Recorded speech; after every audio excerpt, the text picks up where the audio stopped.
find it so valuable in not only re-energizing myself, being able to collaborate with colleagues, but I'm learning practical things that I can take back, and also learning about topics that are on the forefront of what we're going through in our school district in education.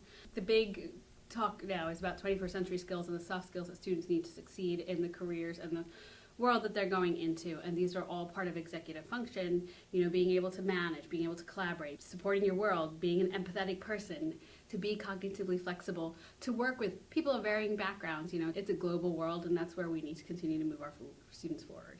SMARTS is a great way to do that because, again, it gives the teachers the tools to actually hit those soft skills. In our district, we really believe in the SMARTS program. We wholeheartedly believe this is what our students need on top of all of the content curriculum to be successful.